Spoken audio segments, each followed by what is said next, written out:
La mobilisation ne faiblit pas à l'université d'Angers. Ce midi, les étudiants de la faculté de lettres de Belle-Beille ont voté majoritairement pour la reconduite du blocage. Vote pour le blocage.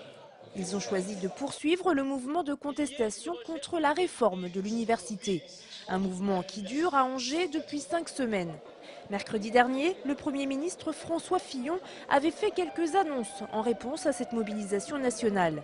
Parmi elles, la réécriture entière du décret sur le statut des universitaires, ainsi que le retrait du projet concernant la suppression de postes dans l'enseignement supérieur en 2010 et 2011.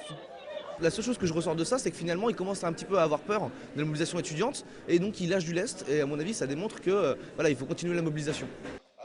Les jusqu'au-boutistes réclament l'abrogation immédiate de la loi Pécresse et sont prêts pour cela à bloquer la faculté aussi longtemps qu'il le faudra.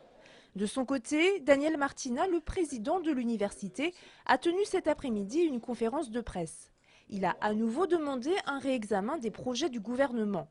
Par ailleurs, il va proposer aux étudiants un compromis. L'idée, les inciter à reprendre les cours tout en prévoyant des créneaux réservés aux assemblées générales et aux manifestations. Il faut sortir de cette situation-là et il faut que nous en sortions ensemble. Je n'imagine pas, ni du côté des étudiants, ni du côté de la direction de l'université, que des situations frontales perdurent. Et c'est un équilibre que je propose, c'est un appel que je formule, c'est un appel au contact, à la négociation. La proposition de Daniel Martina sera soumise aux étudiants jeudi 5 mars, à l'occasion de la prochaine Assemblée générale. Les pièces de charpente qui sont totalement calcinées. Les images sont encore dans toutes les mémoires angevines. Le 10 janvier dernier, le logis royal du château d'Angers était la proie d'un spectaculaire incendie. Près de 2 mois plus tard, les traces du sinistre sont encore bien visibles. Depuis hier après-midi, des techniciens d'une entreprise spécialisée de Saint-Nazaire sont au chevet du monument pour lui construire une véritable carapace faite de bâches et de tubes d'acier.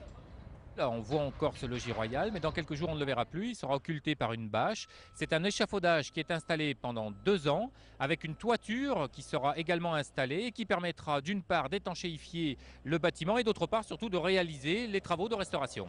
Une fois cette carapace installée, le travail de restauration pourra donc débuter. L'État, propriétaire de ce monument, souhaitant lancer ce gigantesque chantier le plus rapidement possible. Lorsque la ministre et le président s'étaient déplacés, il y avait eu des engagements. Un engagement d'aller vite dans cette restauration. Ça veut dire que dans 3 semaines, l'ensemble du parapluie sera monté, les engagements seront tenus et tout de suite après sont lancés les appels d'offres concernant les travaux. Notez enfin que le coût global de la remise en état du logis royal pourrait atteindre entre 4,5 et 9 millions d'euros en fonction des choix de reconstruction qui seront faits. C'est la crise, mais vous continuez d'aimer les entreprises, même si pour ces 10 ans, l'opération Made in Angers a connu un petit fléchissement. Pendant 3 semaines, au mois de février, elle a permis au grand public de découvrir 115 entreprises et artisans du Maine-et-Loire, et à travers eux une 50aine de métiers. Ici, par exemple, la visite du village santé à Trélazé. Cette année, Made in Angers a rassemblé 11 649 visiteurs grand public, soit un tout petit peu moins que l'année dernière. Il faut dire que le contexte économique a poussé quelques entreprises à sortir du programme, comme NEC, les Ardoisières ou encore Scania. Au palmarès des entreprises les plus sollicitées, Cointreau avec 819 visiteurs. En deuxième position, et on vous en remercie chaudement, Angers 7. Vous avez été 453 à venir découvrir les coulisses de nos émissions. Au final, ce sont surtout les week-ends à thème qui ont remporté un franc succès, comme ici le week-end des métiers d'art, ou encore les week-ends du végétal et les musées insolites. Avec 10 219 visiteurs, c'est presque le double par rapport à l'année dernière. Au total, Made in Angers a donc rassemblé un peu plus de 21 000 personnes autour de la visite d'entreprise. C'est le grand soir pour les Ducs d'Angers. Ce mardi, ils entament leur campagne des playoffs en quart de finale. Ils reçoivent Amiens 2 soirs de suite avant d'aller les défier chez eux vendredi et samedi.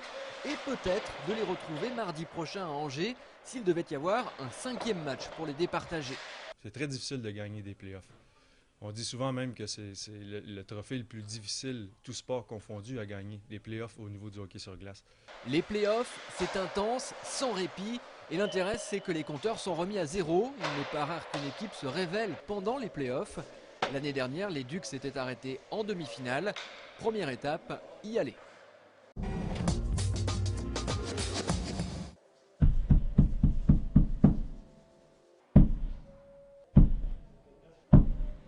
Ne vous fiez pas aux apparences. Nous ne sommes pas dans un théâtre, mais dans un garage. Situé dans le quartier de la Doutre à Angers, le garage Beaurepaire fait partie de ces lieux insolites, souvent méconnus des Angevins.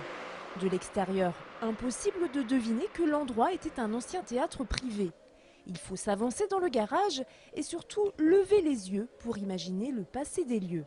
Pendant la guerre, ils ont construit des moteurs d'avion ici. Et avant, c'était un théâtre privé. Il n'y a aucune mémoire de personne qui avait ce théâtre. C'était son théâtre privé, il voulait se faire plaisir. C'est tout ce qu'on sait. Ici, les traces des anciens fauteuils. Là, sans doute, une ancienne buvette. Thierry s'amuse à prospecter sur l'histoire des lieux à partir de ces petits riens.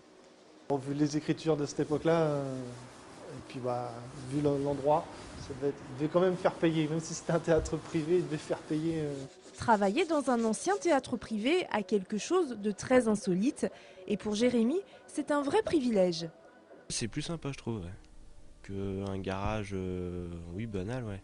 Tout simplement, c'est plutôt inhabituel, donc ça fait plaisir. Ouais. Ici, les clients passent et très souvent ne remarquent même pas l'originalité du lieu. Peut-être que les garagistes devraient faire ressortir les détails qui rappellent ce passé-là, je ne sais pas. Pour le moment, un grand mystère entoure l'histoire de cet ancien théâtre et l'identité de son propriétaire. Alors si jamais vous connaissez quelques anecdotes les concernant, rendez-vous au garage de Thierry, rue Beaurepaire dans la Doutre.